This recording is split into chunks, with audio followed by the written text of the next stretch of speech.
ভগবান শ্রীরামকৃষ্ণের এই কথামৃত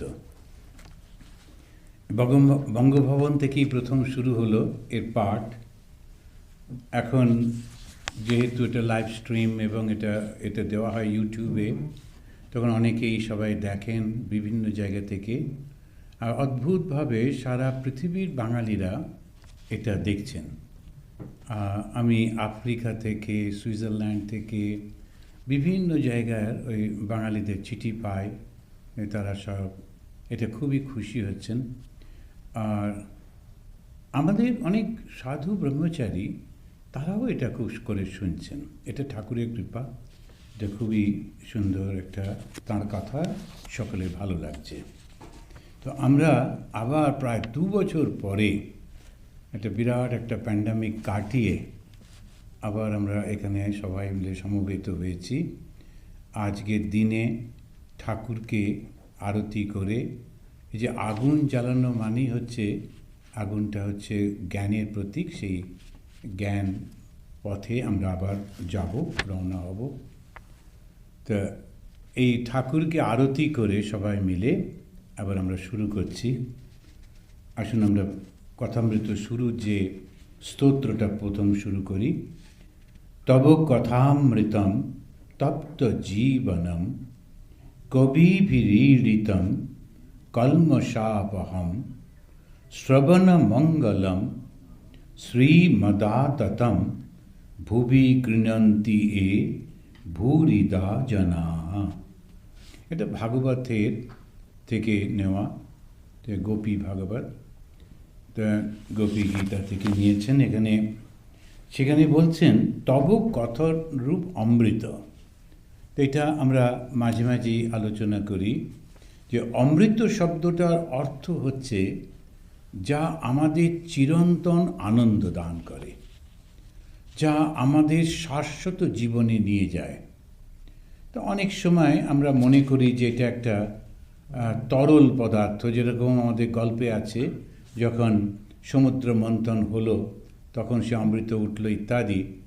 তারপরে দেবতা অসুরদের মধ্যে ওই নিয়ে একটু যুদ্ধ হলো, ঝগড়া হলো, এটা তরল পদার্থ। আমরা মাঝে মাঝে একটা পূর্ণ কুম্ভ স্নান হয়, তখন সেই অমৃত উঠেছিল তারই স্মরণে সব যাওয়া হয় ইত্যাদি। কিন্তু অমৃত শব্দের অর্থ হচ্ছে জ্ঞান। আর কিসের জ্ঞান? জ্ঞান হচ্ছে আজকেই যেমন উইসকনসিন আমাদের হিন্দু টেম্পল, এখানে ঠিক আসার আগেই আধ ঘন্টা ওদের সঙ্গে একটু কথা বললাম। তো ওরা ওই ঠাকুরের উৎসব পালন করছেন। তো ওইখানে তো আমি ঠাকুর সম্পর্কে বলতে গিয়ে বললাম, ঠাকুর হচ্ছেন একটা বিশাল ব্রিজ, অমৃতস্য সেতু, অমৃতের সেতুর মতো। তো তিনি আমাদেরকে নিয়ে যাচ্ছেন একটা জায়গা থেকে আর একটা জায়গায়, তো জীবাত্মাকে পরমাত্মার কাছে নিয়ে যাচ্ছেন। তো সেতুটা কি করে, মাঝখানে একটা সমস্যা থাকে, যেমন জল থাকে, ট্রেন লাইন থাকে, যেটাতে চট করে যাওয়া যায় না, তখন এক জায়গা থেকে আর এক জায়গাতে আমাদের নিয়ে যেতে সাহায্য করে, পৌঁছে যেতে সাহায্য করে। শ্রীরামকৃষ্ণ হচ্ছেন অমৃতস্য সেতু, এটা একটা উপনিষদের কথা, অমৃতের সেতু, দ্য ব্রিজ টু ইটার্নিটি। তিনি আমাদেরকে কিভাবে নিয়ে যাচ্ছেন? জ্ঞান দান করে, বুঝিয়ে, বলে, এবং নানান রকম সুন্দর একটা কথার মধ্যে দিয়ে তাদের আমাদেরকে খুব আনন্দ দিতে দিতে নিয়ে যাচ্ছেন। তো এইভাবে আমরা পৌঁছে যাচ্ছি। এবারে আমাদের নতুন যে, আপনারা সবাই জানেন যে হোম অফ হারমোনি, বহুদিন ধরে আমি এটা বলছি, তো এটা হয়ে যাবে। আমরা 4th, যেটা ঠাকুরের তিথি পুজোর দিন ছিল, ওখানে পুজো করা হলো। আর 21শে মে, 21 মে, ওটা অফিসিয়ালি ইনগরেশন হবে। ওখানে একটা ঠাকুরের স্ট্যাচু বসাবো, এটাই প্রথম ওই স্ট্যাচুটা পুজো হচ্ছে। আর সেটি হচ্ছে ঠাকুরের, যেটা আমরা মনে করি ওই ধ্যান, ওই সমাধিস্থ যেটা, তো ওই 2টি আঙুল ওপর দিকে তোলা, আর তার এক হৃদয়ের কাছে হাতটা এরকমভাবে রাখা। এই যে মূর্তিটা আমরা দেখতে পাই, কেশবচন্দ্র সেনের বাড়িতে ওটা তোলা হয়েছিল, ওই মূর্তিটা আনা হয়েছে। বেশ বড় মূর্তি, প্রায় 12 ফুট না 14 ফুটে, তারপরে তো পেডেস্টাল নিয়ে, এটা খুব বড় হবে। তো ওই সুন্দর ওইটা বসাবো কেন? আমার ওই মনে হয়েছিল ওই অমৃতস্য সেতু, এই যে দুটি আঙুল, একটা হচ্ছে জীবাত্মা আর একটা হচ্ছে পরমাত্মা, এই দুটো যখন এক হয়ে যায় তখন হয় আনন্দ, অমৃত তখন হৃদয়ের মধ্যে। হৃদয়ের মধ্যে যেই আনন্দ অনুভব করি সেইটি আমরা ওইটার দিক করব। তো ওইটাকে সামনে রেখে আমাদের এই অগ্রসর হব। তো তব কথামৃতম তপ্ত জীবনম, কিন্তু কার কাছে? যার জীবনটা তপ্ত, যে বুঝেছে যে জীবনটা আমার, এই জীবনে নানান রকমের আমরা মান সম্মান পাই, কত কি পাই, তো সেইটা নিয়ে যারা খুব আনন্দে থাকে তাদের জন্য কিন্তু এটা না। যারা বুঝেছে যে জীবনটা খুবই টেম্পোরারি, কিছুদিনের পর সব পাল্টে যাবে, সব চলে যাবে, বেশি দিন কিন্তু হয় না, এই 30 বছর 40 বছর 50 বছর, বাস তারপরে সব শেষ হয়ে যায়। আর ওটার জন্যে আমরা অনন্তকাল ধরে ঘুরতে থাকি, বারবার জন্ম নিতে থাকি আর মৃত্যুর মধ্যে যেতে থাকি। তো এইটা থেকে বাঁচার উপায় কি? যখন এইটা মনে আসে, তপ্ত জীবনা, যখন সে জীবনটা আর পছন্দ হচ্ছে না, তার কাছে কথামৃত, এই কথামৃত তাদের কবিরা বলছেন ইত্যাদি। এটা মিনিংটা আপনারা প্রায় সবাই জানেন। তো ঠাকুর এখানে যে কথাটা আমরা আজকে পড়ব, তো শ্রী শ্রী কথামৃতের প্রথম খণ্ড, আর 1883 25শে ফেব্রুয়ারি, অহেতুকি ভক্তি মূল কথা রাগানো গা ভক্তি, এইটি ঠাকুর এখানেতে বলবেন।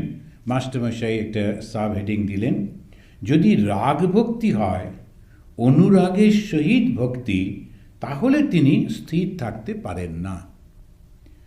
তো এই ভক্তি সম্পর্কে বলতে গিয়ে নারদ মুনি বলছেন অমৃত স্বরূপা চ, আবার ওই অমৃতের কথাই বলছেন।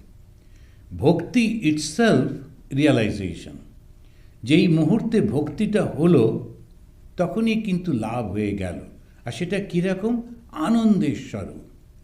যখন আমরা ভক্তি করি, অনেকে পুজো করবার সময় সেটা কি হয়, বৈদি ভক্তি, সকালে উঠতে হবে, ফুল তুলতে হবে, চন্দন বাটতে হবে, তারপরে যেমন হিন্দুদের এই সিস্টেমে যে চলে, গিয়ে পুজো করতে হবে, তখন অনেকের কাছে ওটা খুব কষ্টকর হয়ে যায়। কিন্তু যখন ভালোবাসার সঙ্গে করছে, ওই কাজগুলোই ধীরে ধীরে ধীরে তাকে ভীষণ একটা ভালোবাসা হয়। যখন চন্দন লাগায় তখন যেন কপালে একটু চোখের উপরে যাতে না আসে, কারণ ঠাকুরের চোখে ওইটা চন্দনটা পড়লে ভীষণ কষ্ট হবে। ওই ভক্তি এসে গেল। তার আগে যেটা হচ্ছিল বিধিবদ্ধ, এটা করতে হয়, করছে, পটাং করে নিয়ে গিয়ে অনেকে দেখবেন একেবারে এমন থাপড়া করে একটা ঠাকুরের, কারণ ওর কাছে ওটা মূর্তি, ওর কাছে একটা ছবি, ওটা কিছুই না, নিয়ে টাং করে এটা লাগিয়ে দিল। আর তার বিশেষ নজর হচ্ছে কোন কোন লোক এলো, কতটা প্রণামী দিচ্ছে, কী হচ্ছে। তো ওই দিকে তার নজর থাকায় ও ভালো করে ওটা করে না, ওটা ভক্তি না, ওটা পুজোও না। আর ওইটা সারা জীবন করলেও আধ্যাত্মিক উন্নতি হচ্ছে না। তো পুজো করা মানে ভীষণ ভালোবাসার সঙ্গে করতে হয়। আমার মনে আছে, আমি ওদের বলেওছি বোধ হয়, বেলুড় মঠে ডিউটি পড়ে যখন আমরা ট্রেনিং সেন্টারে থাকি, তা 2 মাস হচ্ছে ঠাকুর ওই মন্দিরটা পরিষ্কার করা ওই বেলুড় মঠে, আর মানে 15 দিন হচ্ছে ওই পুরো ফ্লোরটা পরিষ্কার করা, 15 দিন এই জানলাগুলো পরিষ্কার করা, 15 দিন ঠাকুরের মূর্তিটা পরিষ্কার করা। তো যেদিন ওইটা পড়লো, তখন যিনি মূল পূজারী ছিলেন, তো উনি এসে দেখছেন আমি কি করছি। তখন আমি যেমনভাবে করছি, বলছে যে মনে রেখো ঠাকুরের কিন্তু ভীষণ নরম শরীর, কিন্তু বেলুড় মঠের মূর্তিটা তো পাথরের। এবার আমি যখনই করতে যাচ্ছি, স্বাভাবিকভাবেই আমি পাথর ভেবে একটু জোরে জোরে, উনি কিন্তু পেছনে এসে ফিসফিস করে বললেন, এতে ঠাকুর আবার ডিস্টার্ব না শুনতে না পান, সেরকম করে কানে কানে বলছেন, মনে রেখো ঠাকুরের কিন্তু ভীষণ নরম শরীর, আস্তে আস্তে করবে। তো তখন আমি তখন মনে হলো ঠাকুর জীবন্ত, ধীরে ধীরে করছি, আস্তে আস্তে করছি। তোমার সমস্ত কিছু করবার পর, বিশেষ করে যখন চোখের তলাটা মোচাচ্ছি যাতে ঠাকুরের কোনো কষ্ট না হয়, এরকম করে করা হলো। করে টোরে ওটা ধুতে হবে, ধোবার পর ওটা মেলতে হবে, একটু সাবান দিয়ে ধুয়ে। উনি আবার দাঁড়িয়েছেন, আমি ধুয়ে টুয়ে ভালো করে, আর কতটুকু, এইটুকু তো ছোট্ট একটা, তো সেটাকে ধুয়ে পরিষ্কার করেছি। আবার এসে বলছেন, তোমার কি মনে হয় একটা ঠিক ঠিক ধোয়া হয়ে গেছে? তাই আমি বললাম, হ্যাঁ মহারাজ, ধোয়া গেছে। আরেকবার নাবাও। নাবি আবার জলের কাছে গেলাম, বলছে এবার দেখো তো ধুলে সাদা আসছে কি না। দেখলাম ওই সাবান যেটা একটু লেগে আছে। তখন বলে, এর পরের দিন যখন তুমি ঠাকুরকে ওইটা দিয়ে পরিষ্কার করাবে, তাহলে ঠাকুরের কত কষ্ট হবে। এই হচ্ছে ভক্তি, ওই ভালোবাসার সঙ্গে ভক্তি। আমার ছিল যে ওটা ডিউটি করতে হবে, ট্রেনিং সেন্টারে 15 দিন ঠাকুরে ওটা করতে হয়, তো সেই জন্য বিধিবৎ ভক্তি। কিন্তু এটা হচ্ছে ভালোবাসার সঙ্গে ভক্তি। তো ঠাকুরকে যখন খেতে দিচ্ছেন, উনি দেখছেন এই কাঁঠালের মধ্যে একটা করে সেই কুয়ার সঙ্গে এটা দিয়ে থাকে, সেটা বার করা আছে কিনা, বলে মুখে খেতে কষ্ট হবে। প্রত্যেকটি জিনিস, জলটা কতটা দূরে রাখলে উনি ধরতে পারবেন, ভাবতে পারবেন না। ওই হচ্ছে এত ভালোবাসার সঙ্গে করা। তো ভক্তিটা যখন আমরা হবে, তখন ঠাকুর বলছেন, যদি রাগ ভক্তি হয়, রাগ মানে অনুরাগ, অনুরাগ মানে সম্পূর্ণভাবে ভালোবাসা, আর কিছু মনেই পড়ছে না, ওইটা ছাড়া কিছু মনেই পড়ছে না। তো সেই হচ্ছে, আর একজন স্বামীজিকে দেখেছিলাম, আমার এই মুহূর্তে নামটা মনে পড়ছে না, সারা জীবন ঠাকুর ঘরে, বেলুড় মঠের যে ঠাকুর ঘর, ওর ঠিক পেছনেই প্রিপারেশন রুম আছে, তো সেইখানে সারা জীবন কাটিয়ে দিলেন। তাকে শিবানন্দজি মহারাজ বলেছিলেন, এটাই তোমার ডিউটি। ওই সারা জীবন ওই তরকারি কাটছেন, ফুলগুলো সাজাচ্ছেন, পরিষ্কার করছেন, বাসনগুলো ধুয়ে রাখছেন, হোল লাইফ, নট একদিন দুদিন না, একটা মানুষের। এরপরে যখন তিনি আর পারছেন না, তখন আমাদের আরোগ্য ভবন আছে, বৃদ্ধ স্বামীজিদের রিটায়ারমেন্ট, ওখানে তো আমরা ওকে খুব দেখতে যেতাম। খুব উচ্চ স্তরের সাধক ছিলেন, সবাই খুব মানতেন। তো যখন গেলাম, ছেলে মানুষের মতো চুপ করে বসে আছেন খাটের ওপরে, যখন আমরা ওকে গিয়ে প্রণাম করতে বলছি, দাঁড়াও দাঁড়াও, ওই দরজাটা খোলো, দরজাটা খুললে দেখবে একটা কিরম মজা হবে। তো আমরা বলি, কী হতে, কী দরজা?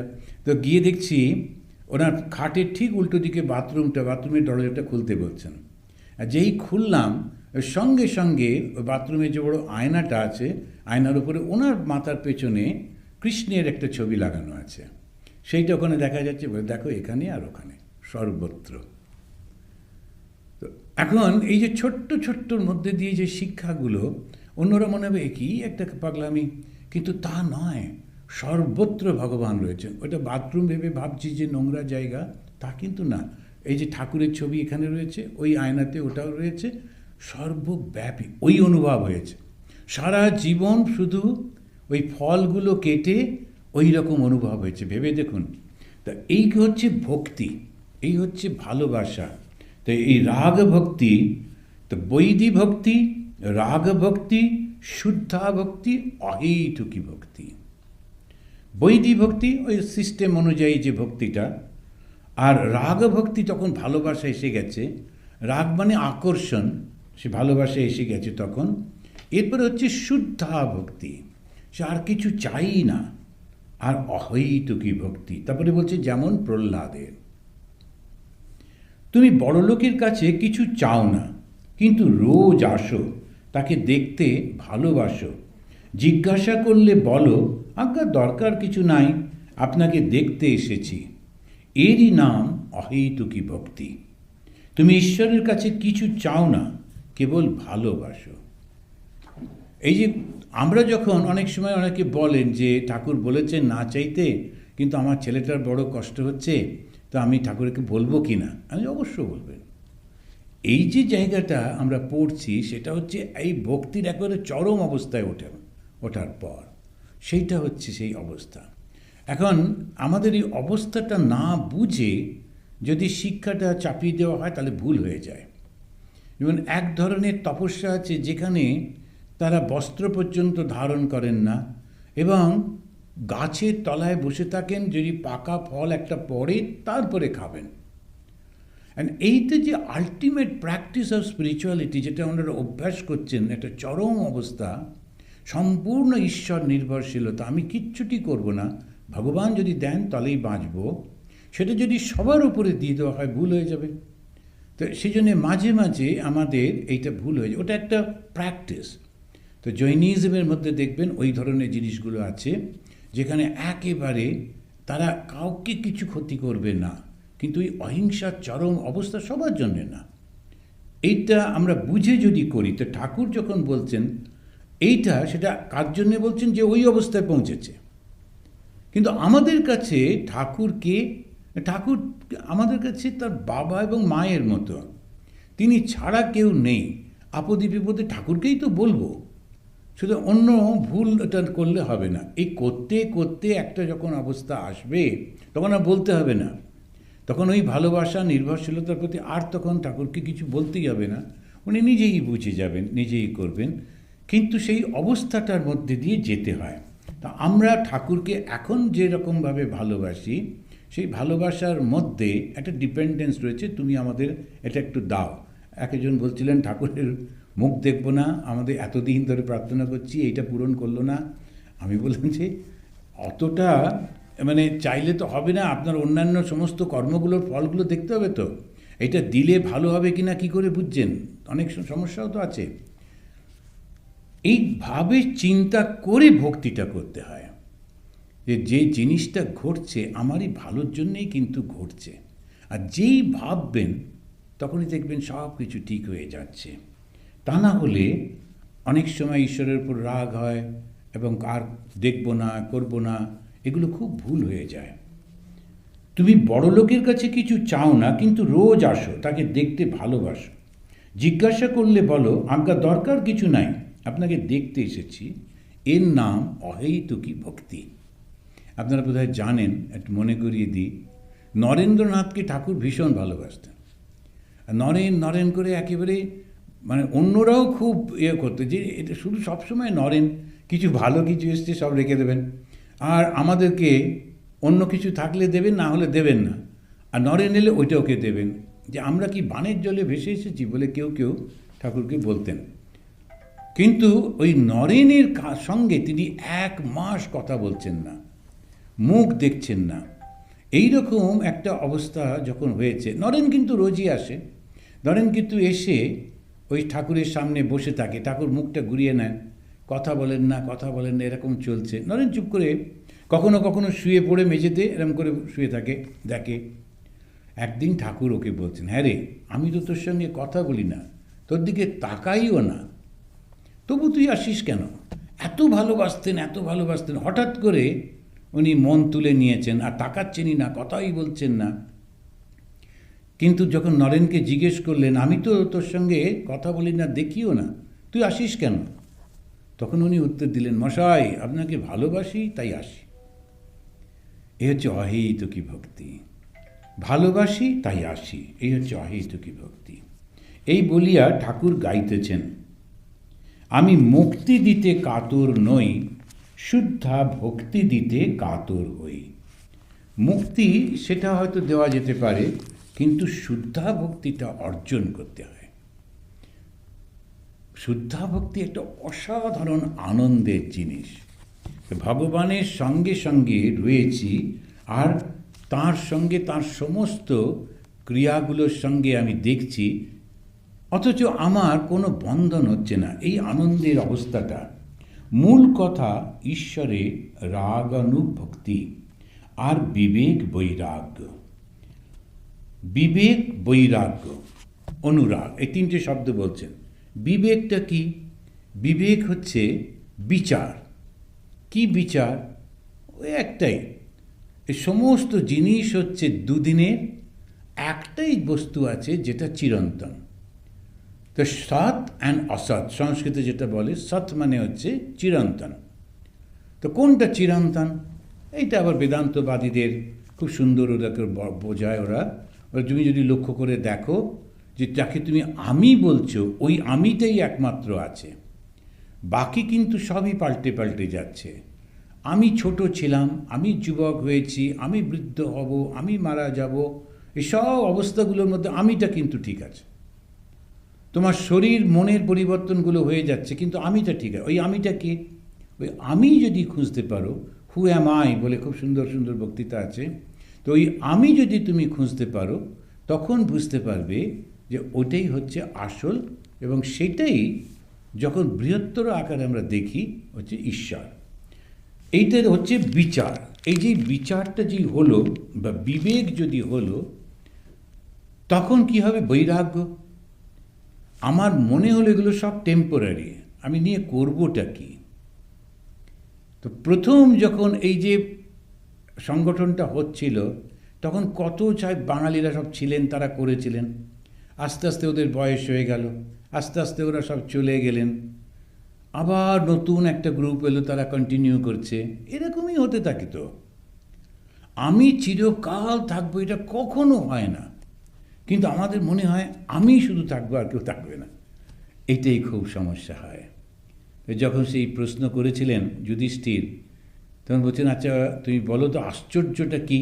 তখন ওই যুধিষ্ঠির ওইটা বললেন, অহনি অহনি ভূতানি গচ্ছন্তি যমমন্দিরম।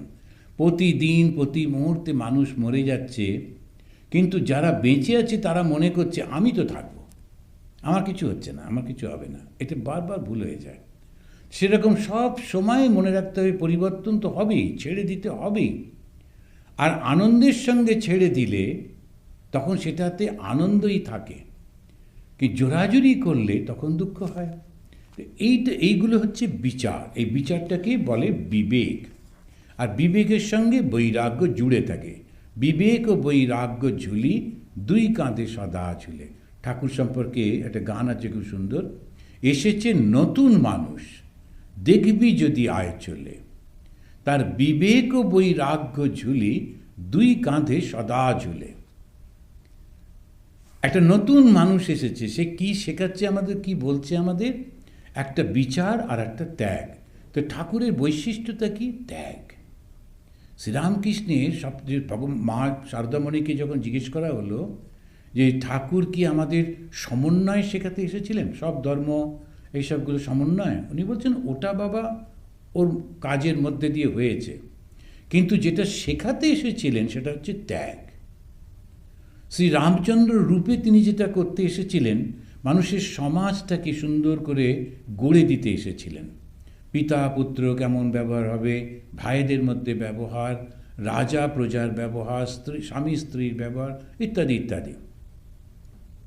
যখন কৃষ্ণ এলেন, তিনি রাজারা যাতে অহংকারী হয়ে না ওঠে সেই ব্যবস্থা সব করলেন। শ্রীরামকৃষ্ণ যখন এলেন তখন কিন্তু সবথেকে বেশি সমস্যা হয়েছিল ব্রাহ্মণদের নিয়ে। আগের দুই অবতার তারা এসেছিলেন ক্ষত্রিয় বংশে, কিন্তু এবারে যে শ্রীরামকৃষ্ণ এলেন সে ব্রাহ্মণ বংশে জন্মালেন। কেন না, ব্রাহ্মণেরা তখন ভীষণ অহংকারী হয়ে গেছে, আর অহংকার তো পতনের মূল হয়, অহংকার থেকে ঈশ্বর থেকে বিচ্ছিন্ন হয়ে যায়, আর ওই অহংকারটাই আমাদের কষ্টের কারণ হয়ে দাঁড়ায়, নিজের এবং অন্যের। তখন তিনি এসে ত্যাগের কথা বললেন। কি ত্যাগ করতে হবে? অহং ত্যাগ করতে হবে। মাস্টারমশাই যখন বললেন আমি কি তাহলে চাকরিটা ছেড়ে দেবো, কারণ ত্যাগ করতে বলছেন তো বারবার, তখন মনে হচ্ছে তাহলে আমি চাকরিটা ছেড়ে দিই। তখন না না, তোমার ওই শিক্ষকতার মধ্যে দিয়ে কত উপকার হবে, আর তাছাড়া তোমার পরিবার পরিজন তাদের জন্য তো রোজগার করতে হবে, অবশ্যই তুমি কর্মটা করবে।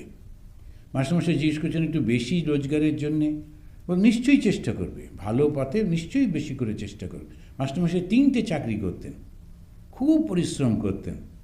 তো যতদূর শুনেছি তিনি 3টে জায়গায় টিচারই করতেন। একটার টাকা বাড়িতে দিতেন, আর একটার টাকা স্বামীজিদের দিতেন, আর একটা মাকে দিতেন, মা শারদামণি দেবী, ওখান থেকে যে মাইনে পেতেন। কি অসাধারণ জীবন! তো সংসারী মানে কীরকম ধরনের সংসারী? তো উনি ওইটা বলছেন, ওই বিবেক ও বৈরাগ্য। বৈরাগ্য মানে বিচার, এই ত্যাগ করা। বৈরাগ্য মানে ত্যাগ, বিবেক মানে বিচার, এই দুটো। তখন চৌধুরী মশাই জিজ্ঞেস করছেন, মশাই গুরু না হলে কি হবে না? গুরু না হলে কি হবে না? এটা একটা খুব বড় প্রশ্ন। এখন সবসময় সবাই জানতে চায় যে আমাকে কি গুরু করতেই হবে?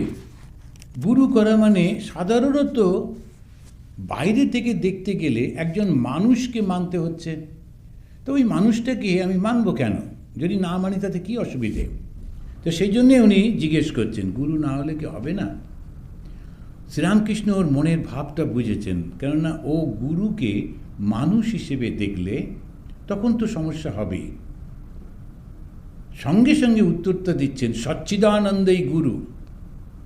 সচ্চিদ আনন্দ স্বরূপ যিনি, তিনিই কিন্তু গুরু। গুরু মানে কি? যিনি অন্ধকার দূর করে দেন। অন্ধকারটা কি? মায়ার বন্ধন। মায়াটা কি? ওই যে 3টে গুণ আছে, সত্য রজ তম, ওইটা দিয়ে আমাদেরকে বন্ধন করে।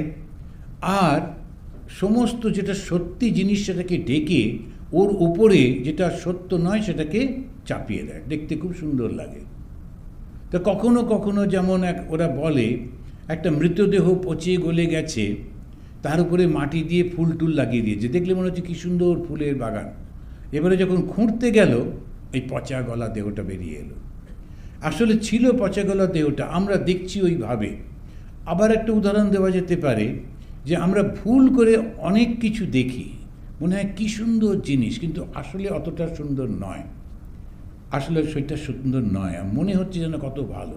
ছবি টবি দেখলে মনে হয় কী সুন্দর, ওখানে যাব, বেড়াতে যাব, গিয়ে দেখলেন কী উৎপাত, প্রচুর মশা, তারপরে নোংরা, তারপরে এইসব লোকজনগুলো আশেপাশে। সুতরাং আমরা যেটা মনে করি দেখি তা কিন্তু সবসময় সেটা নয়। তো গুরু যখন তিনি আমাদের অন্ধকারটা দূর করে দিচ্ছেন, অজ্ঞানটা দূর করে দিচ্ছেন। অজ্ঞানটা হচ্ছে আমাদের ওই যে শক্তিটা আমাদেরকে আটকে রেখেছে, যে মায়া শক্তি, সেই মায়া শক্তির বাইরে যেতে হবে। মায়া শক্তি তো ভগবানের শক্তি, ভগবানের শক্তির বাইরে যাওয়া যায়? কেমন করে যাব? একমাত্র ভগবানই যদি পারেন। তো এই যে কুকুর থাকে, যে বাড়িওয়ালা যে কুকুর রেখেছে, কুকুরগুলো কিন্তু ওই বাড়িওয়ালা একটা শীষ দিলেই শান্ত হয়ে যায়। সেজন্য যদি তুমি ওই বাড়িতে যেতে হয়, আগে বাড়িওয়ালার সঙ্গে কথা বলে, মালিকের সঙ্গে কথা বলে, তার ওই ভয়ঙ্কর কুকুরগুলোকে একটু সরিয়ে রাখলে নিশ্চিন্তে তখন যাওয়া যায়। তো মায়া ওই হচ্ছে ভগবানের ভয়ঙ্কর তিনটে কুকুর। তো তাদের ভগবানের কাছে যেতে হলে ওকে বলতে হবে তুমি একটু সরিয়ে দাও। আর ওই যে তিনটে মায়া তিনি সরিয়ে দেন, তখন সত্যিকারের রূপটা দেখতে পাওয়া যায়। তো এইটাই হচ্ছে গুরু। গুরু কি করেন? অন্ধকার দূর করেন। অন্ধকার অজ্ঞান, অজ্ঞানটা কি? অহংকার। অহংকার কোত্থেকে আসছে? সত্য রজতম এই মায়ার খেলার মধ্যে অহংকারটা আসছে। কে দূর করতে পারে? সুতরাং মানুষ গুরু নন, কিন্তু জীবনের প্রত্যেকটা পদক্ষেপে একজন শিক্ষককে আমাদের চাই, সামনে কাউকে চাই। তা না হলে আমরা অগ্রসর হতে পারি না। আমাদের মনে আছে যখন অল্প বয়সে সাইকেল শিখতাম, তখন আর একটা আমাদের থেকে একটু বয়সে বড় পাড়ার দাদা, ও এসে আমাদেরকে সাইকেল শেখাতো। তা ওই একটা গুরু, সে পাড়ার দাদাটা সে করে ধরে ধরে থাকতো, কুটকুট করে যেতাম, তারপরে ধীরে ধীরে হয়ে গেল। তারপরেতে যখন আমরা অন্য কিছু করছি, স্কুলে যাচ্ছি, মাস্টারমশাইরা রয়েছেন, সমস্ত জীবনের সর্বক্ষেত্রে কেউ না কেউ একজন আমাদের প্রথমে শিখিয়ে দেয়, তারপরে আমরা নিজেরা অগ্রসর হতে পারি। ধর্মক্ষেত্রে ঠিক তাই।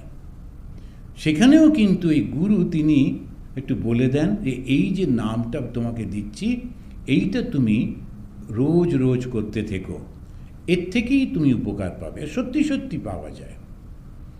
ভগবানের নামের একটা অসাধারণ শক্তি আছে, কিন্তু অ্যাপারেন্টলি মনে হয় এটা কিছুই না। যে যখন ওষুধ খাচ্ছি, প্রচণ্ড শরীরের ব্যথা, একটুখানি একটা ছোট্ট বড়ি দিল, এইটুকু তো হবে, এত বড় ব্যথা একটু।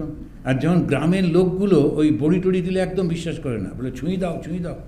তো ওরা মানে হাতে যদি আপনি দুটো ছুঁই দিলেন, বেশ ব্যথা লাগলো, খুব খুশি হয়ে যায় না, ডাক্তারবাবু আমাকে ভালো চিকিৎসা করেছে। কিন্তু তা না হলে ছোট্ট বড়িটা সে কোথায় গিয়ে কি হয়ে গেল, কিন্তু ব্যথাটা সেরে যাচ্ছে। ওই ঠাকুরের নামটা হচ্ছে ওই রকম। এই নামটা করতে করতে করতে করতে তখন ওই ভাবনাগুলো আসতে থাকে যে ঠাকুর হচ্ছেন পবিত্রতার স্বরূপ। পবিত্রতা কি? নিরহংকার। আর সেরকম ওই তখন ওই করতে করতে ওই ভাবটা যেই আসে, তখন শুধু আনন্দ আনন্দ আর আনন্দ। শ্রীরামকৃষ্ণদেব বলছেন সচ্চিদানন্দেই গুরু, সচ্চিদ আনন্দ, তার মানে ব্রহ্ম। আবার গুরু যেই বললাম, তখনই তো একটা দ্বৈত ভাব এলো। যখন আমরা ব্রহ্মের কথা বলি তখন দ্বৈত থাকে না, অথচ আবার দ্বৈত। সুতরাং দ্বৈত থেকেই অদ্বৈতে যেতে হবে এই গুরুর ভাবের মধ্যে দিয়ে। কিন্তু তার সঙ্গে এটাও আছে, বিবেক চূড়ামণিতে অনেক এইটার উপরে আলোচনা হয়েছে। কে গুরু হতে পারেন? গুরুর কোয়ালিটি না থাকলে হবে না তো। এখন আমার গুরু কীরকম না, উনি 3টে ইউনিভার্সিটি থেকে এই ডক্টর পাস করেছেন, এই করেছেন সেই করেছেন। আমার গুরু কি? ওই গুরু ওই সার্টিফিকেটগুলো হলে হবে না।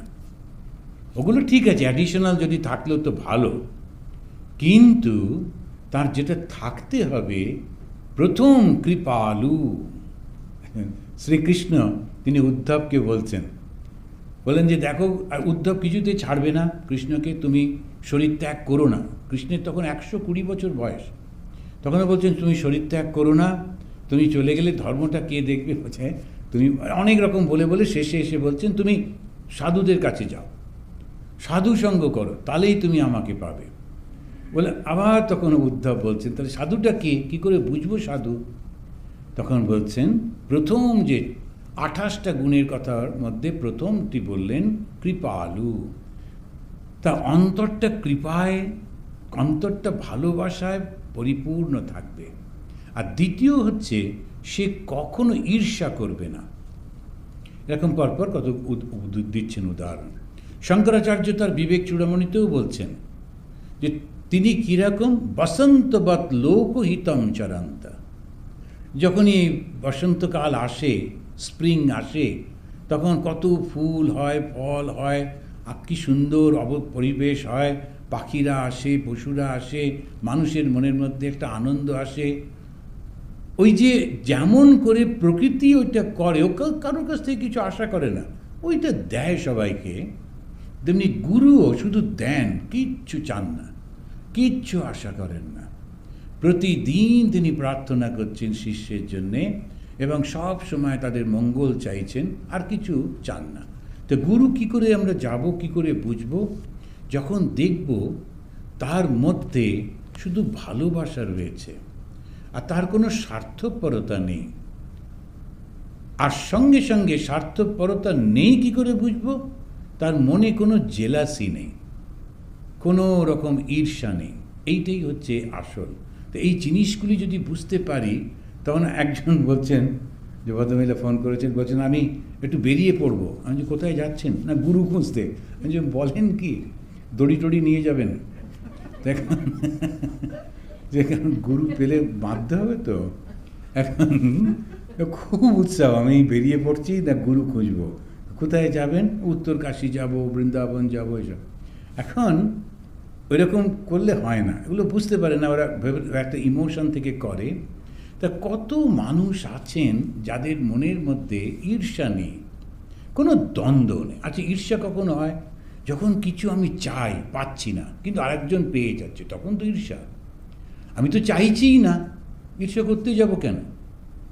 এখন আমাদের দুজন পরস্পরকে ঈর্ষা করছেন, এই 2024-এ ভয়ঙ্কর ঈর্ষা সহ হবে তবে, কিন্তু আমাদের ঈর্ষা হচ্ছে না ওই ব্যাপারে। কেন? আমরা তো চাইছি না। ওই পজিশনটা যখন আমরা চাইছি না, তখন আমি ঈর্ষা করতে যাব কেন? ঠিক তেমনিভাবে যদি আমি না চাই, তাহলে আমার ঈর্ষা হবে কেন? এইটি একটু মনে রাখতে হয়। আমার খুব মনে পড়ছে যে কীরকম অসাধারণ সমস্ত মানুষ ছিলেন এরা। যে স্বামী বিবেকানন্দ, তিনি আমেরিকা থেকে ফিরে গেছেন, তো সব লোক ওর কাছে আসছে, তার সঙ্গে কথা বলছে। ভারতবর্ষের সবথেকে প্রথম, মানে ধরুন সেই মুসলিম যে শাসনটা চলেছিল 700 বছর, তারপরে 200 বছর ব্রিটিশরা করে টোরে ভারতবর্ষে এই প্রথম একজনকে পেল, যার জন্যে সবাই একটু গর্ববোধ করছে, দম বন্ধ হয়ে আসছিল। ব্রিটিশরা, তারা তো কিছু করতে দিত না। হ্যাঁ, তুমি যদি টাকা নষ্ট করতে চাও, বেড়ালের বিয়ে দিয়ে, তখন জমিদাররা ওইটাই করতো। তখন হ্যাঁ, করো করো করো, তো সেটা তো ঠিক আছে। বেড়ালের বিয়ে দিচ্ছেন জমিদার, বিরাট একটা দেখাচ্ছেন আমি কত টাকা খরচা করতে পারি। কীরকম সমস্ত পাগলামিগুলো ছিল। এই প্রথম মানুষের মধ্যে উৎসাহ এলো, আমরাও পারি। তো তিনি যখন ফিরে গেছেন, সারা ভারতবর্ষ উন্মত্ত। একদল পণ্ডিত এসছেন বিবেকানন্দের সঙ্গে, তারা খুব খুশি ছিলেন না। কেন না, বিবেকানন্দ তিনি এদেশে এসে কাদের সঙ্গে খাওয়া দাওয়া করেছেন, ওইটা দেখতে হবে তো প্রথমে। হিন্দু ধর্মটা আছে কি নেই, কি খেলেন উনি, সেটা দেখতে হবে। কে রান্না করে দিল, কার হাতে খেলেন, গঙ্গার জল ছিল কি ছিল না, গঙ্গা জল না থাকলে তো ওটার হিন্দু থাকলোই না। সুতরাং হিন্দু ধর্মটা রক্ষা করতে গেলে তো আমাদেরকে এইসব করতে হবে। তো ওইগুলো এসেছে, এসে বলছে তোমার সঙ্গে শাস্ত্র নিয়ে তর্ক করব সংস্কৃতে। তখন স্বামীজি সঙ্গে সঙ্গে রাজি হয়ে গেল। স্বামীজি খুব ভালো সংস্কৃত জানতেন, এক একটা স্তোত্র দেখবেন কি সুন্দর স্তোত্র। আর কিন্তু উনি ছিলেন এদেশে এত বছর, ওই ভাষায় কথা তো বলেননি, প্র্যাকটিস নেই। এখন উনি চট করে অ্যাকসেপ্ট করে নিলেন, বল চলো আলোচনা করি। তখন গিয়ে বসছেন। তার গুরু ভাই শশী মহারাজ রামকৃষ্ণানন্দজি, উনি ছুটে ছুটে ঠাকুরের কাছে চলে গেলেন।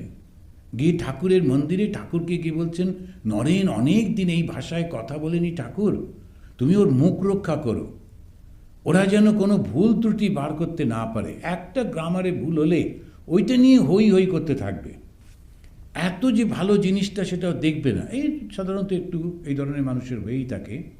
তো ওইটা ভেবে দেখুন, শ্রীরামকৃষ্ণের শিষ্য দুজনেই, একজন এত পপুলার হয়েছেন, এত নাম ডাক হয়েছে, আর একজনের কিন্তু কোনো ঈর্ষা নেই মনে।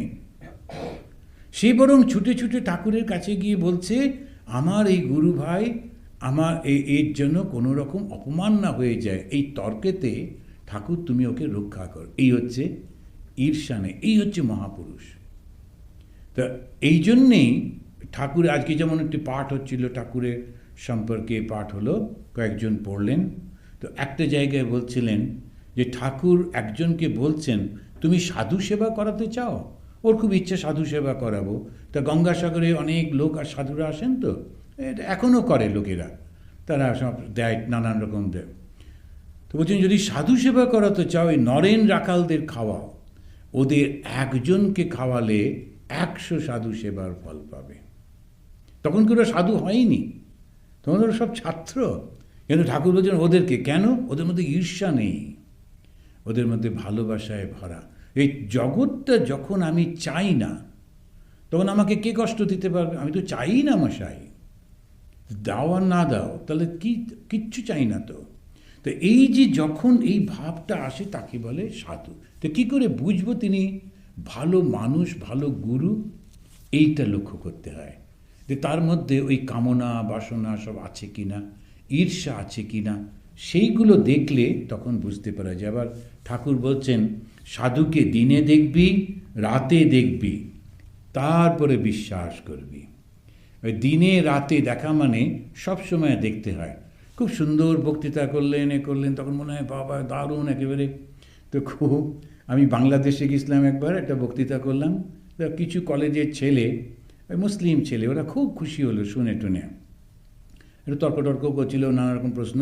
তারপরে একটি ছেলে খুব ইমপ্রেসড, তখন বলছেন, ও এসে বলছে আমাকে যে, তাহলে আপনাকেই গুরু মানলাম, বুঝলেন? বাংলাদেশে যেমন। তো আমি বললাম, আচ্ছা মেনে নিয়েছো তো ভালো কথা, তো সেটা তো ঠিকই আছে, বুঝে আপনার সঙ্গেই আমি চলবো। আমি না না, সে কী কথা, চলবে না, কোথায় তুমি চলবে? এখন এইখানেতে তোমার পড়াশোনাটা শেষ করতে হবে, তারপরেতে এই পাসপোর্ট করে ইন্ডিয়ায় এসে তখন সব দেখা হবে। আমি তো তখন আন্দামানে থাকি, তখন আমার শিষ্য করতে পারি না তখন। আর তাছাড়া ওরকমভাবে হয় নাকি? তো এসে বলছে, আচ্ছা তাহলে আপনার সঙ্গে চললাম। যে না না, আগে আমি যাই, তারপরে তুমি আসবে। তারপরে ও কিছুতে ছাড়বে না, আমার সঙ্গে সঙ্গে আসছে।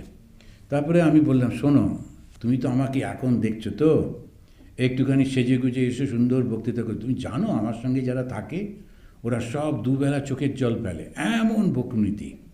তারপরে আমি ভয়ঙ্কর লোক, তুমি বুঝতে পারছো না, আমাকে পরে দেখে শুনে তারপরে গুরু টুরু করো, আগে থেকে এরকম করে কোনো লাভ নেই, বুঝে শুনে করবে।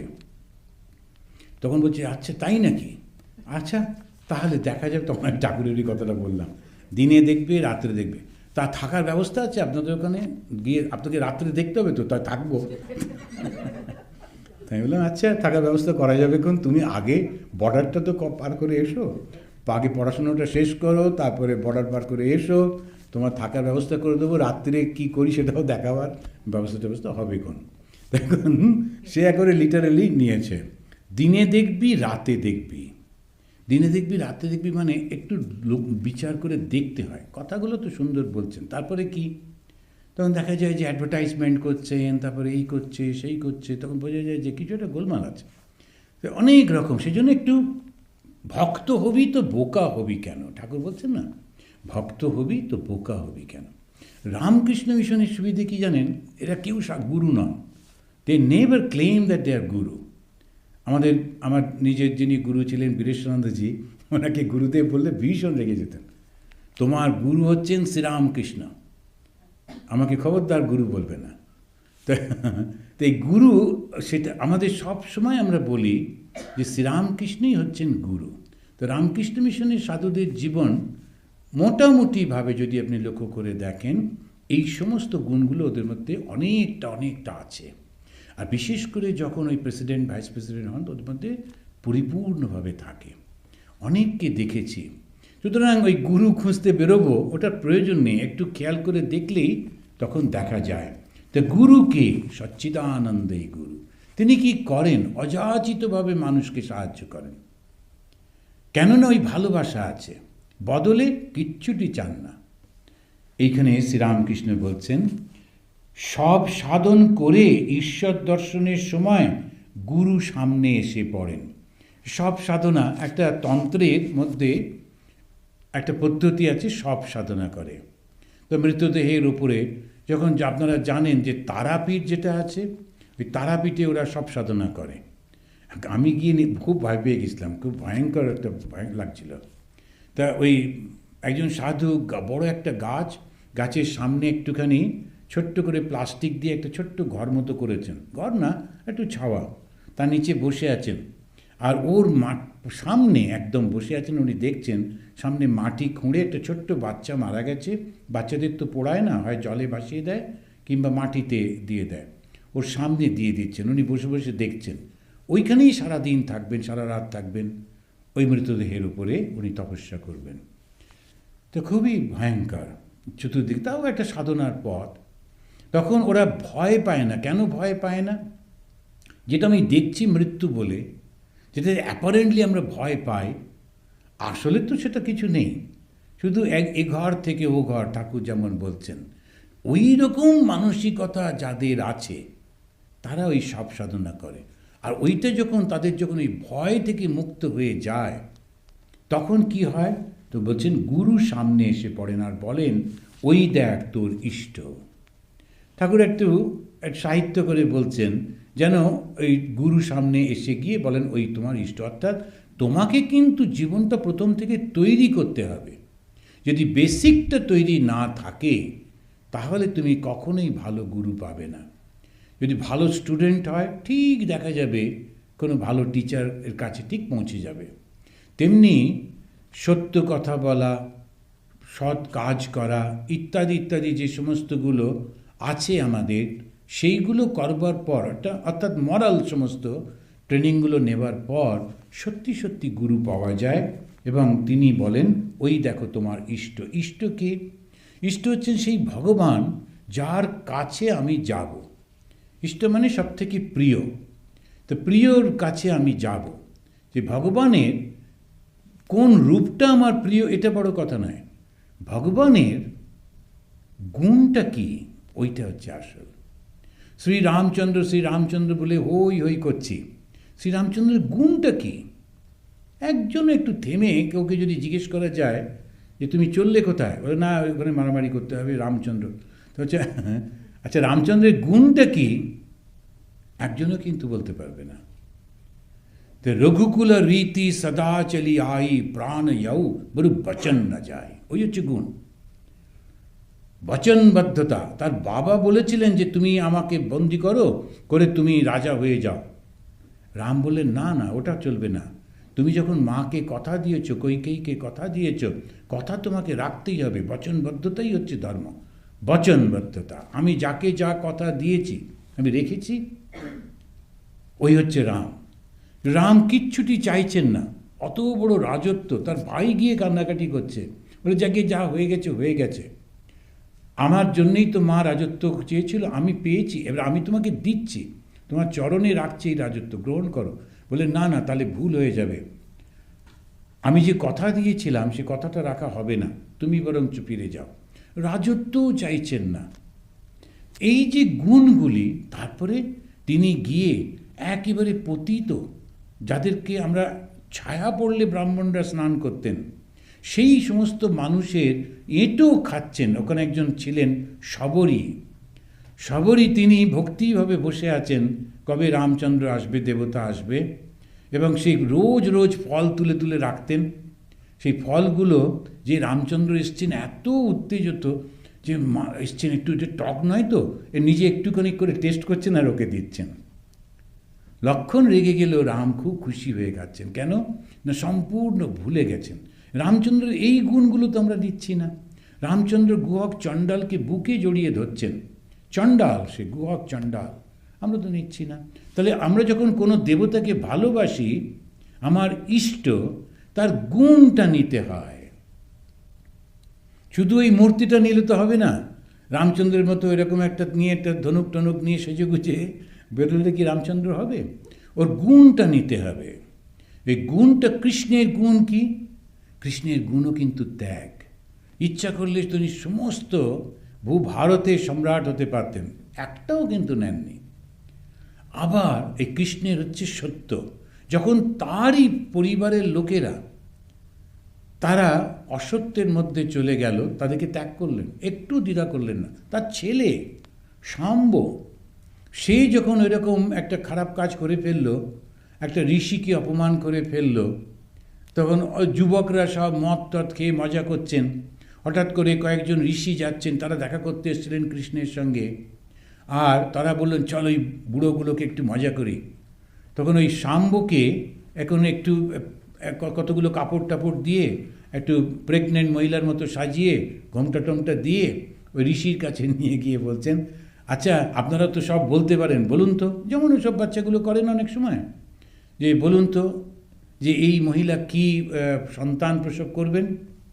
তখন উনি প্রথম দিকে এড়িয়ে যাচ্ছিলেন, কিন্তু বারবার বিরক্ত করছে দেখে প্রচণ্ড রেগে গেলেন, গিয়ে বললেন মুষল প্রসব করবে, আর সেই মুষল তোমাদের সবাইকে ধ্বংস করবে। কৃষ্ণ শুনলেন, বন্ধ করতে পারতেন, কিন্তু স্বয়ং ভগবান করলেন না। উনি বুঝলেন এরা আমার কাছে থাকা সত্ত্বেও, আমার বংশ হওয়া সত্ত্বেও, আমার সন্তান হওয়া সত্ত্বেও ধর্মের পথ থেকে বিচ্যুত, ভগবান তার সঙ্গে নেই। ওই হচ্ছে কৃষ্ণ, যে সম্পূর্ণ ডিট্যাচড। আমার ছেলেও যদি অন্যায় করে তাকে ফলভোগ করতে হবে, আমি ওর মধ্যে থাকবো না। আমরা যারা কৃষ্ণকে ভক্তি করি, যারা এই ক্ষমতায় আছি, তারা এতটা করতে পারবো। ওই হচ্ছে ঠিক ঠিক ইষ্ট দেবতা, মানে ভগবান শ্রীরামকৃষ্ণ সবাইকে গ্রহণ করছেন। হিন্দু, মুসলমান, শিখ, কোনো কাউকে বাদ দিচ্ছেন না। তিনি সমস্ত ধর্মের কাছে যাচ্ছেন, সবাইকে দেখে উনি বলছেন সব ধর্ম একই পথে চলেছে। শুধু লোকেরা তারা অহংকার করে, বলে আমার ঘড়িটাই ঠিক সময় দিচ্ছে, ওইটা নিয়ে ঝগড়া করে। প্রত্যেকে বলে আমার ঘড়িটাই ঠিক টাইম দিচ্ছে, কিন্তু সবাইকে নিয়ে চল। এবারে রামকৃষ্ণের অনুরাগী হয়ে, ভগবান শ্রীরামকৃষ্ণকে অনুসরণ করে আমরা যদি অন্য ধর্মের নিন্দা করি, অন্য করি, সেটা কি ঠিক হবে? ভুল হয়ে যাবে। ঠাকুরের মেইন যে গুণগুলো যদি না জানতে পারি, না বুঝতে পারি, ওনার মধ্যে হচ্ছে ভালোবাসা আর নিঃস্বার্থপরতা, সেইটাই যদি আমাদের জীবনে না আনতে পারি, তাহলে ইষ্ট দেবতা কী করে হলো? ইষ্ট মানে হচ্ছে সব থেকে প্রিয়, আর সেই প্রিয়র গুণগুলো যেন আমি পাই। এই অনেক সময় দেখা যায় অল্প বয়সে ছেলে মেয়েরা, তাদের ইষ্ট হচ্ছে কোনো একজন সিনেমা আর্টিস্ট। তার মতো করে চুল কাটবে, তার মতো করে জুতো পরবে, তার মতো করে চলবার চেষ্টা করবে, তার মতো করে কথা বলবে, এসব করবে, সবাই ওসব হাসাহাসি করে। তারপরে একটুখানি বয়স হলে ওটা ছেড়ে দেয়, তো ইষ্ট চেঞ্জ হয়। কিন্তু আমাদের এই যে ভগবানকে যখন আমরা যাচ্ছি, ইষ্ট মানে ভালোবাসি, তো তাকে তো ইনভাইট করব। আমার মনে পড়ছে যে আমার গুরুদেব স্বামী বীরেশ্বরানন্দজি মহারাজকে আমি বলেছিলাম যে মহারাজ একটা উপদেশ দিন যেটা আমি পালন করব। তখন উনি, অবশ্য উনি অনেককেই বলেছেন, আমাদের অনেকের কাছেই শুনেছি, তো উনি বলেছিলেন তোমাকে দেখে লোকে শ্রীরামকৃষ্ণের সম্পর্কে আইডিয়া হবে। এটা আমাকে দেখে না, আমাদের সাধুদের দেখে শ্রীরামকৃষ্ণের সম্পর্কে তাদের ধারণা হবে। সুতরাং তোমার জীবন, চলন, কথাবার্তা, ব্যবহার এমন যেন না হয় যে ঠাকুরের কাছে নামে বদনাম আসে। এই হচ্ছে ইষ্ট। তো ইষ্ট যখন, তখন তাকে ভালোবাসি, তার যেন কোনো বদনাম না হয়, এই ব্যবহার ট্যাবহার। আমাদের কাছে যারা থাকেন, যে আশ্রম হলেই তো একা একা সব করা যায় না, তো ভলেন্টিয়ার, অ্যান্ড ভলেন্টিয়ার সে তো আর আমাদের মতো ওরকম ট্রেনিং নিল না, তো সম্ভব নয়। কিন্তু আমি ভলেন্টিয়ারদের সবসময় বলি, যেই মুহূর্তে তুমি এসে এখানে দাঁড়ালে এবং আশ্রমের দরজা খুলে কাউকে বলছো আসুন, তখন কিন্তু তুমি সো অ্যান্ড সো নও, তখন তুমি আশ্রমের পার্ট অ্যান্ড পার্সন। তখন তোমার ব্যবহার ওই আশ্রমের নামে বদনাম হবে, তোমার সব কিছু খুব সাবধানে করবে। কিন্তু মানুষ তো ভুলভাল একটু হয়েই যায়, করতে থাকে, কিন্তু অনেক চেষ্টা করে। এই ভাবটা যেটুকু করবে, 1 ঘন্টা যদি সেবা করে, 1 ঘন্টাই ওর অনেকটা হবে, অনেকটা হবে। যে একটা সত্যিকারের ভালো জায়গায় গিয়ে ঠিক মতো যদি মনটাকে রেখে সেবা করা যায়, আধ্যাত্মিক উন্নতি ওর হবেই হবে। এই জন্যে যারা ভলেন্টিয়ার হন, যারা ওখানে গিয়ে সেবা করেন, ভক্ত, এই ভাবটা যদি থাকে, আমি কোন ভাবের মধ্যে এসেছি, এই ভাব। আর এই ভাবটা কি? ঠাকুরের ভাব। সেটা কি? সবাইকে আপন করে নেওয়া, প্রত্যেককে, কে কোথা থেকে আসছে তাকে সরিয়ে দেওয়া নয়। এই ভাবটা হচ্ছে আসল। তো শ্রীরামকৃষ্ণ বললেন, গুরুকে সচ্চিদানন্দই গুরু। কি করলে তাকে পাওয়া যায়? যখন তুমি তপস্যা শেষ করবে, তখন গুরু বলে দেবেন, ওই দেখো তোমার ইষ্ট। তো ইষ্টকে আমার সব থেকে প্রিয় যিনি, কি নেব সেই ঈশ্বর থেকে? তারই গুণগুলো নেব। সেই জন্যে ধ্যান করতে করতে ঈশ্বর সঙ্গে মিলিয়ে যেতে হয়। যদি এখন ধ্যানের শিক্ষাটা দেয়, ধ্যান করতে করতে ইষ্টকে হৃৎপদ্মে দেখতে দেখতে তার মধ্যে মিলিয়ে যাচ্ছি। তো মিলিয়ে যাচ্ছি মানে কি? তার গুণগুলো আমার মধ্যে আসছে। শ্রীরামকৃষ্ণের স্পিরিচুয়াল সান ছিলেন স্বামী ব্রহ্মানন্দ। তো লোকেরা যখন ওর সঙ্গে কথা বলতেন, একদম ওই রকম মনে করতেন, ঠাকুরের মতো, ঠিক ওই রকম ভাব। একবার একজন শ্রীশ্রীর মায়ের কাছে দীক্ষা নিয়েছেন, নিয়ে তারপরে মাকে প্রণাম করে বলছেন, মা, আর কিছুদিন আগে যদি আসতাম, তাহলে ঠাকুর শ্রীরামকৃষ্ণের সঙ্গে দেখা হয়ে যেত। তখন মা আস্তে আস্তে বললেন, না বাবা, দেখতে পাবে। তো বলছে, না, আর কিছুদিন আগে এলেই হয়ে যেত। আমি কী যে ভুল করেছি। উনি বললেন যে, তুমি দেখছো তো। ওরা বুঝতে পারল না। 3rd টাইম মা জোরের সঙ্গে বললেন, দেখছো তো। অর্থাৎ মা তিনিই শ্রীরামকৃষ্ণ।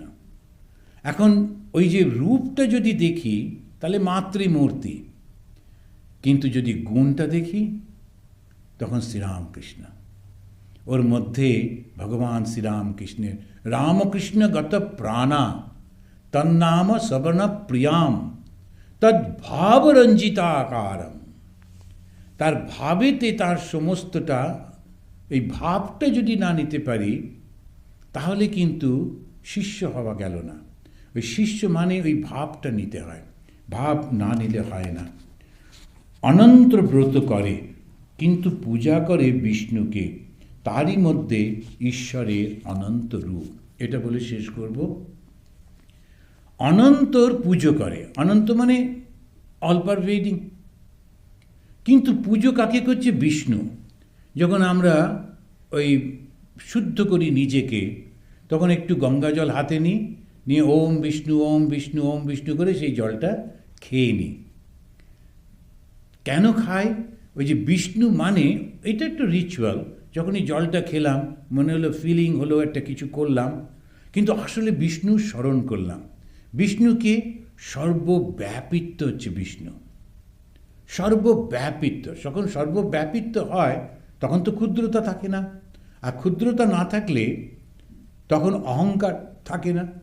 আমার সঙ্গেই তো অহংকার। এইটা হচ্ছে বিষ্ণু। তাই ঠাকুর একটু একটু করে হিন্ট দিয়ে গেলেন। একটা হচ্ছে সচ্চিদানন্দই গুরু, কারণ গুরু আর কেউ হতে পারে না।